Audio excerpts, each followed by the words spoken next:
The butter sat on the counter of Calloway's general store like a small accusation. Nora Vass had carried it in from the cold, 2 pounds wrapped in clean cloth, the way her mother had taught her, the way her mother's mother had done it before that.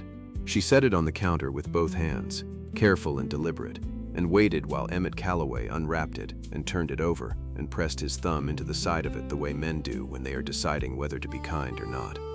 He was not kind.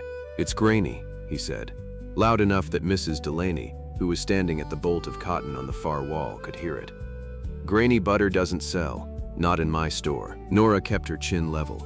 She had decided in advance not to fall apart, the way you decide before you go into cold water. "It's not grainy," she said. "It's the temperature. It warmed on the walk in." "Well, it's not what I'm looking for." Mrs. Delaney had stopped pretending to look at the cotton. There were 2 other women near the pickle barrel, women whose names Nora had learned in her first weeks in Harlan's Crossing, women who had never brought her a dish when she moved into the Gable Road place alone. And they were watching the way people watch something they have been waiting for without knowing they were waiting. "I can bring it in colder," Nora said. "I can pack it in the snowmelt from the north ditch." "It's not the temperature," Calloway said, and he rewrapped it and pushed it back across the counter. "It's the process. Some people have the hand for it and some don't. No offense meant." Nora took the butter back. She kept her hands steady. She was 29 years old and she had been in Harlan's Crossing for 6 weeks, and she had exactly $4.70 left in the tin she kept under the floorboard, and she had been counting on this butter. She said nothing else to Calloway. She picked up the cloth bundle and walked to the door and went out into the gray November morning and stood on the wooden platform of the store's porch and let the cold come at her face. The street was not empty. It was a Tuesday, and Harlan's Crossing ran its business on Tuesdays, and there were men moving timber and women walking to the post and a wagon being loaded in front of the feed barn. A man was standing at the far end of the platform, leaning against the post with his arms crossed, not watching her but not watching her either. He was big through the shoulders, dark-coated, with a hat pulled low against the wind. He had been standing there before she went in. She had not paid him any attention. She paid him attention now because he spoke. "He said that last month to the Hendricks woman," the man said. "She took her butter to the hotel and sold it to them direct, twice the price." Nora looked at him. "I don't know the hotel," she said. "Harlan House, end of Main, the white building. Fenton runs it. He's particular about his table, but he's honest about what he pays." He was not looking at her when he said it. He was looking at the street. "Why are you telling me this?" she said. It was not quite a question. He thought about it a moment. "Because Calloway does that to people who don't know better yet," he said. "And the butter smelled fine from here." He pushed off the post and walked down the steps and into the street without looking back. And Nora stood there holding her 2 pounds of butter in the cold and watched him go. And something moved in her chest that was not gratitude exactly. Not yet, but was something in that direction. She did not know his name. She would learn it later that same day, after she walked to the end of Main Street and sold her butter to a man named Fenton at 30 cents a pound, and stood in the warm lobby of the Harlan house while he asked her, in a plain, businesslike way, how much she could make by spring. By the second autumn, people in Harlan's Crossing would stop calling the Gable Road place the Gable Road place and start calling it the Aldrin Farm, and they would say it without thinking about it, the way you stop noticing a door after it has been in the same wall long enough. Nora didn't know that yet. She was standing on the porch of Calloway's general store in the cold, holding butter that was perfectly good, and she was deciding, as she had decided before in harder circumstances than this, not to be finished. Her name was Nora Vass, and she had come to Harlan's Crossing with 1 trunk, 1 good knife, and a recipe box that had belonged to her mother. The recipe box was small, made of pine, the lid fitted with a small brass hook that had been resoldered twice. Inside it were cards in 3 different hands, her grandmother's and her mother's and her own. And the cards were stained with use in the way that means they had been followed faithfully. She had carried the box from the orphanage in Decatur when she was 16, then to the household where she worked until she was 22, then to the marriage that lasted 4 years and ended not in death but in a quiet and thorough ruin that she did not discuss with anyone and did not need to. She had come to Harlan's Crossing because there was land available on Gable Road at a price she could manage if she was careful, and she intended to be careful. She had the hand for butter. She had always had the hand for it. Her mother had said so, and her employer had said so, and she knew it herself the way you know the things you are good at. Not with pride, something quieter. She knew the temperature, the timing, the cream, the churn speed, the way the paddle sounded when it was right. What she did not know yet was how to sell it in a town that had already decided what kind of person she was before she had done anything to deserve the decision. She walked to the Harlan house with her chin at the same level she had maintained in Calloway's store, and she found Fenton behind his front desk, a compact man with a neat gray beard and the eyes of someone who has run a business long enough to be very difficult to fool. She set the butter on his counter. He unwrapped it, pressed it, smelled it, tasted a corner of it on the tip of his finger the way a man does when he is serious about the question. "Where are you producing?" he said. "Gable Road. I have 3 cows. I can get a 4th by February if the arrangement warrants it." "How much can you make by spring?" "How much do you need?" he told her. She did the arithmetic in her head, which took her about 4 seconds, and she told him what she would charge. He looked at her for a moment, and then he nodded, and that was that. She walked home in the cold with $4.70 in the tin, and 30 cents more in her coat pocket, and a handshake agreement with the only hotel in Harlan's Crossing, and she started supper. The man from the platform was named Cole Aldrin. She learned this from Fenton, who mentioned him in passing when she asked about a reliable source for salt and quantity. "Ask Aldrin," Fenton said. "He runs the Aldrin place north of you, quarter-mile up the ridge. He gets his salt from Prescott in bulk, and he's not unreasonable about it." She filed the name away and thought nothing more of it until the following Thursday, when a knock came at her door in the early afternoon, and she opened it to find him standing on her porch with a 50-pound sack of salt over one shoulder. "Fenton said you'd need it," Cole Aldrin said. "I was coming this way." "What do I owe you?" he told her. It was the fair price. She paid it from the tin, and he set the salt inside the door where she pointed. And he looked once at the churn in the corner, and once at the stove, and once at the window that faced north, and she could see him taking in the state of the place the way a man does who knows what a working farm requires and is quietly assessing the gap between what is there and what is needed. "The north window's frame is rotted," he said. "I know," she said. "It'll let cold in all winter." "I know that too." He nodded, as if she had passed something. He picked up his hat from where he'd set it on the chair by the door and put it on, and went back out into the afternoon. She watched him go up the road, and then she went back to the churn. He came back on Saturday with a plank and his tools, and replaced the window frame without being asked. She heard the hammer from the dairy room and came to look, and he was already half done, working with the economy of a man who has done a thing so many times that his hands know it without instruction.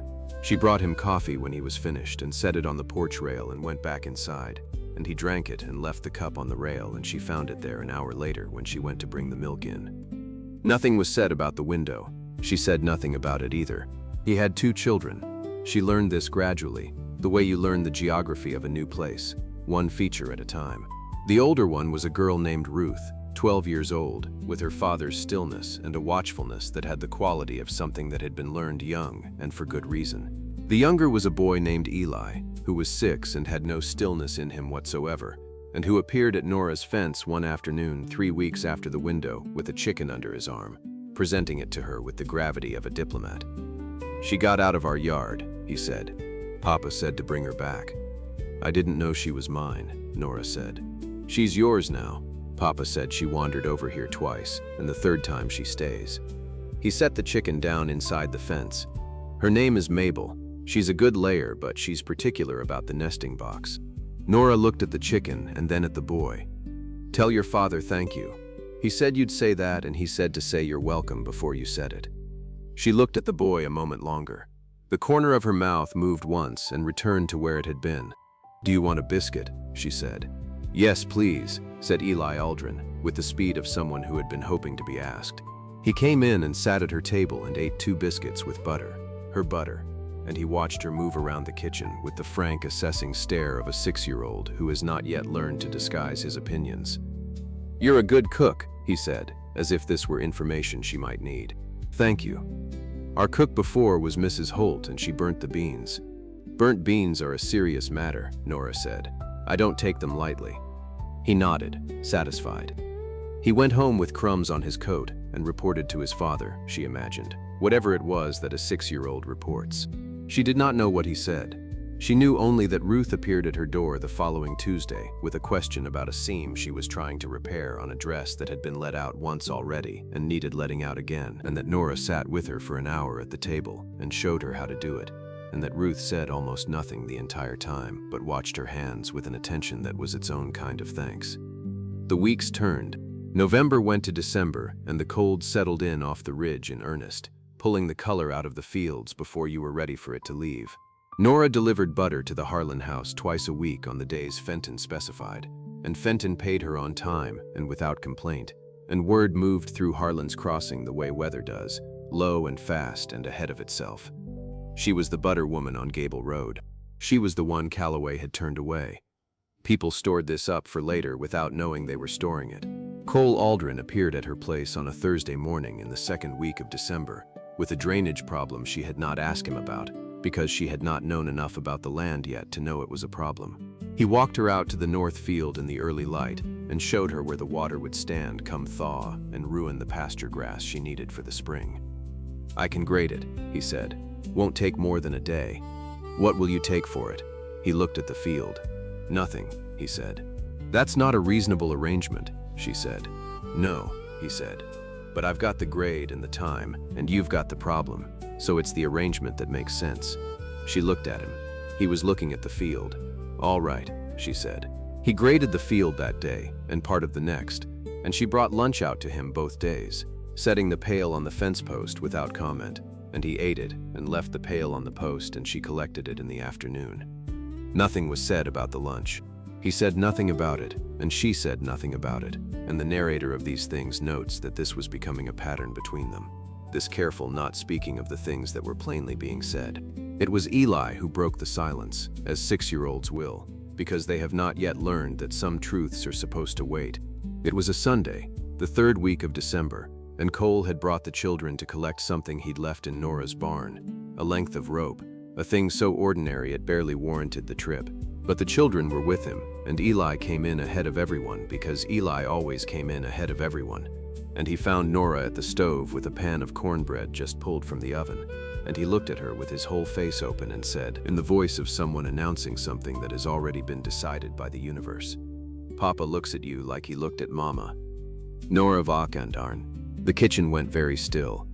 Ruth made a sound that was not quite a word. Cole, who had come in behind Eli and was standing in the doorway, did not move. Nora did not move. She was holding the pan with both hands, and the heat of it was coming through the cloth, and she set it down on the counter, slowly, and she looked at the pan and not at anyone else. "Eli," Ruth said, very quietly. "It's true," Eli said, with the serenity of someone who does not understand why the room has changed. Cole said, "Come on." His voice was level. He put his hand on Eli's shoulder and steered him toward the door, and he looked at Nora once, briefly, and what moved across his face was something he set aside before she could name it. And then he was gone, and the door was closed, and the kitchen held the smell of cornbread and the sound of the wind finding the eaves. Nora stood at the counter for a long moment. Then she put the cornbread on the rack to cool, and she started supper. She did not sleep well that night. She lay in the dark of the Gable Road house and listened to the wind and to Mabel settling in the nesting box outside the wall, and she thought about a man who looked at her the way he had looked at someone he had loved, and she thought about 2 children who were not hers, and she thought about a recipe box on the kitchen shelf with cards in 3 different hands, and she decided nothing because there was nothing yet to decide, and she was a woman who had learned not to decide things before they were ready to be decided. The trouble arrived in January, as trouble often does, when the ground is hard and there is nowhere comfortable to stand. His name was Gerald Mast, and he was the man who had sold Nora the Gable Road property. He had sold it to her at what he had called a fair price, which it was, more or less. But what he had not told her was that he had also sold the mineral rights on the adjacent parcel to a man in the county seat who was now claiming that a survey error had placed Nora's north fence line 200 feet inside what was properly his client's land.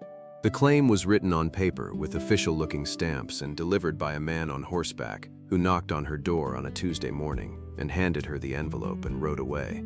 She read it twice. Then she put it on the kitchen table and looked at it for a while, and then she put it in the recipe box under the cards, because it was the sturdiest thing she owned, and she needed to put it somewhere that felt solid. She went to see Fenton that afternoon, because Fenton had been in Harlan's Crossing for 30 years, and knew which papers meant something and which were theater. He read the survey claim and set it on his desk and folded his hands over it. "Masked?" he said. "Yes. He did this to the Prentice woman 2 years ago. She didn't have anyone to stand with her, and she sold back at a loss." "I'm not selling back," Nora said. Fenton looked at her over his folded hands. "No," he said after a moment. "I don't think you are." The claim moved through Harlan's crossing ahead of her, the way things do. Mrs.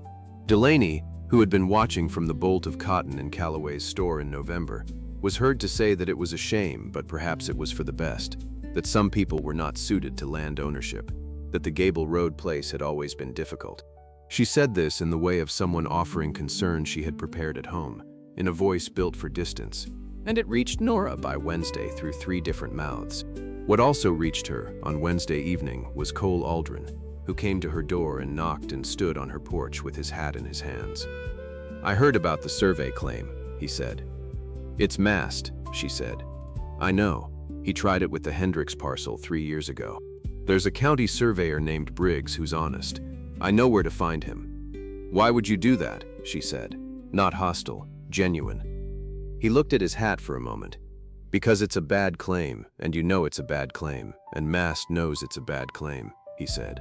"And because you graded that field right and you've been delivering to Fenton twice a week in all weather, and you haven't asked anyone for a thing you didn't earn." He paused. "And because Eli would not forgive me." Something in her chest moved, quiet and specific, and she looked at him and he looked at her, and neither of them said anything about what was happening, which was by now a language they had both become fluent in. "Find Briggs," she said. "Already sent the letter," he said. "He'll be here by the end of the month." Put his hat back on and went down the porch steps and up the road, and she stood in the doorway and watched the dark take him. And then she went inside and took the survey claim out of the recipe box and put it on the kitchen table where she could look at it plainly, which is sometimes the only thing to do with something that is trying to frighten you. Briggs arrived on a Thursday at the end of January, a thin man with a theodolite and 30 years of survey work in this county, and no patience for what he called paper mischief. He walked the north fence line in the morning cold with Cole and Nora and 2 witnesses from town, and he set his instrument and took his readings and wrote his numbers in a small leather book, and when he was done he stood at the fence and looked at the numbers and then looked at Mast's claim and said, in the flat voice of a man delivering a verdict, "The fence is where it ought to be." The survey in this claim was run from the wrong benchmark. Deliberately or not, I can't say, but the numbers don't support it. Mast was not there. He had sent a representative, a young man from the county seat, who wrote things down in his own notebook and looked uncomfortable. "You'll want to file a counter-survey," Briggs told Nora. "I'll sign it." "What will that cost?" she said. "Nothing," Briggs said. "I don't charge for correcting bad work." The young representative left before noon. The street was not empty when he rode out, because it was a Thursday and Harlan's Crossing ran its business on Thursdays, and people saw him go, and they stored it up the way they stored everything, and the collective arithmetic of the town began, quietly, to revise its sums. But Mrs. Delaney was not finished. She was a woman who had invested in a particular version of things and was not inclined to surrender it without a final effort. And on the first Friday of February, she appeared at Calloway's store at the same time Nora appeared at Calloway's store, which may or may not have been a coincidence, and she said, in the carrying voice she kept for public occasions, that it was interesting how some people always seemed to find men to solve their problems for them, and that she supposed that was a kind of skill, if not exactly the kind a person ought to be proud of. The store went quiet.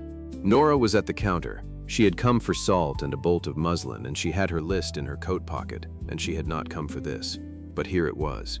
She did not answer Mrs. Delaney. She turned back to the counter and told Calloway what she needed, and waited while he measured it out. What she did not do was let her chin drop, and the women near the pickle barrel, who were the same women who had been there in November, watched her and stored this up too. Cole Aldrin was not in the store. He was outside on the platform, which was where he had been in November, and he had heard the carrying voice through the open door because it was built to carry, and he came in. He did not come in fast.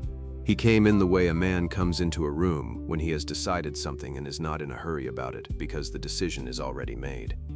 He walked to the counter and stood beside Nora, and he looked at Mrs. Delaney with the calm of someone who has very little left to prove to anyone. "Mrs. Delaney," he said. She looked at him with the expression of someone who had expected an audience and is now reconsidering the venue. Nora Vass graded her north field right, keeps her cows healthy, delivers to the Harlan house in all weather without complaint, and makes the best butter in this county, he said. She found her own way to Fenton without anyone's help, and she stood her ground against a bad survey claim without asking the town for anything. I don't know what kind of skill you think she's been trading on, but from where I stand it looks like the ordinary kind, the kind that's just work. He was not loud, he was never loud. But the store was quiet enough that every word went to every corner of it. Mrs. Delaney said nothing. Her face did the thing that faces do when they are deciding whether to press on or retreat, and she retreated, not in words, not in any statement, but in the small, physical way of a person who has decided to be interested in something else. And she turned to the cotton bolts and stayed there. Calloway put Nora's salt and muslin on the counter without comment. Cole paid for his own things and went out. Nora paid for hers and went out behind him, and they stood on the platform in the February cold, and the street was doing its Tuesday business around them. "You didn't need to do that," she said. "No," he said. "I had it handled." "You did," he said. "I know." She looked at him. He was looking at the street. "Then why?" she said. He was quiet for a moment. "Because I wanted to," he said. "And because some things you do because they're right and not because they're needed." She looked at him a moment longer, and then she picked up her parcel and walked to the steps, and he walked beside her, and they went down into the street together, and the town watched and stored it up, and the arithmetic kept revising. It was a Saturday evening in the third week of February when he came to her door and knocked, and she opened it, and he was standing on the porch with his hat in his hands again, which she had come to understand was a posture that meant he had something to say and was working up to saying it plainly.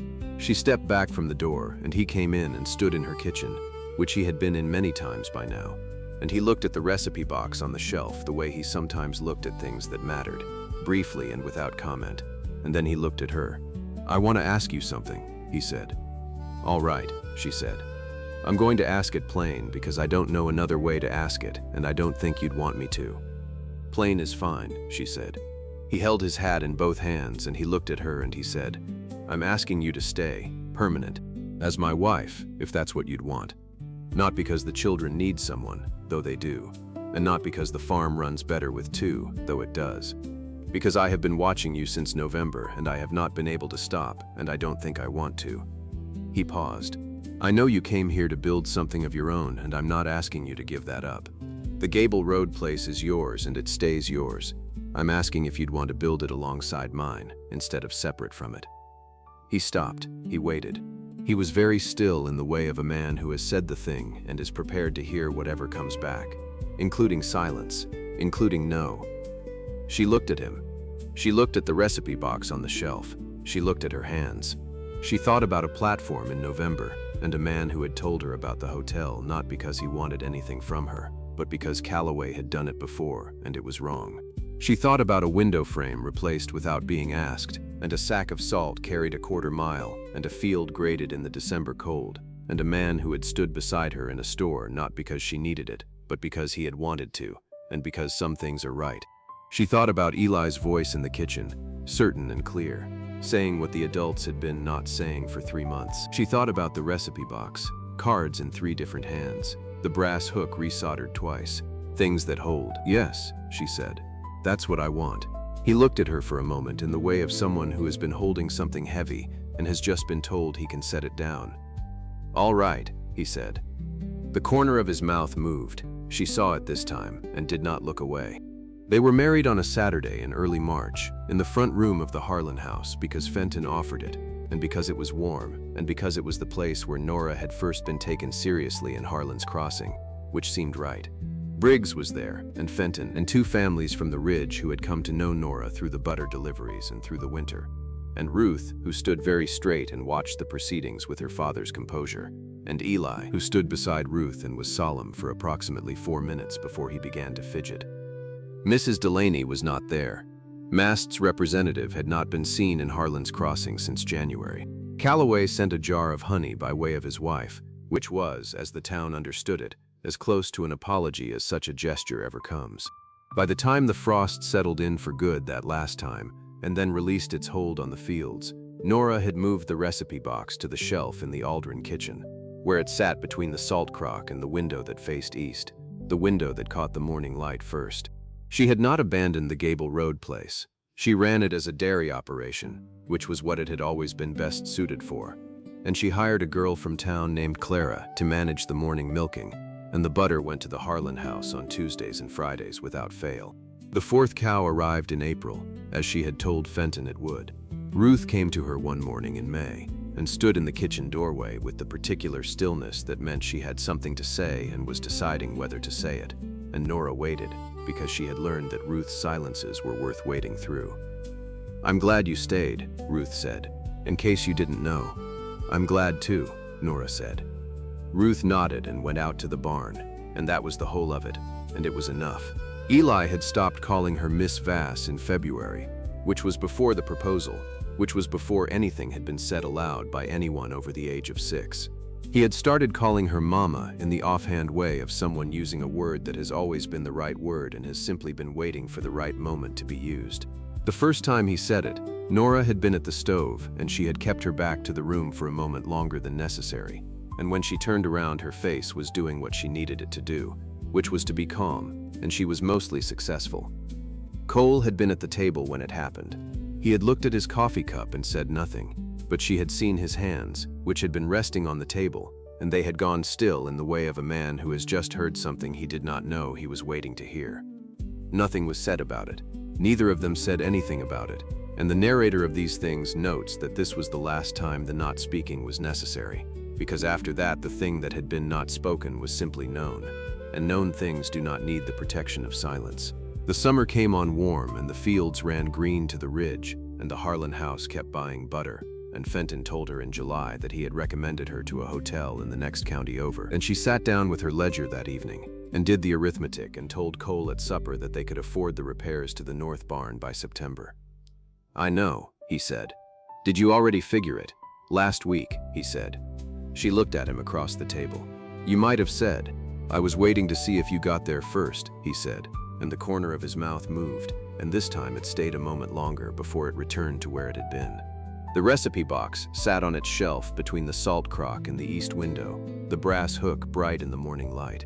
Nora had added a card to it in her own hand, a recipe she had developed over the winter for a cultured butter that Fenton had said was unlike anything he had served before, and she had written it out carefully on a clean card and fitted it in behind her mother's cards. And the box held all of it together the way it had always held things, quietly and without comment. The porch step that had been loose since she arrived at the Gable Road place had been the first thing Cole repaired when they combined the farms, before she asked, before she noticed he'd noticed. She found it solid one morning in April and stood on it and pressed her weight into it and felt it hold, and she went inside and started breakfast without saying anything, because by then she knew that was the right answer. The Aldrin farm sat at the end of Gable Road where the ridge came down and the fields opened south toward town.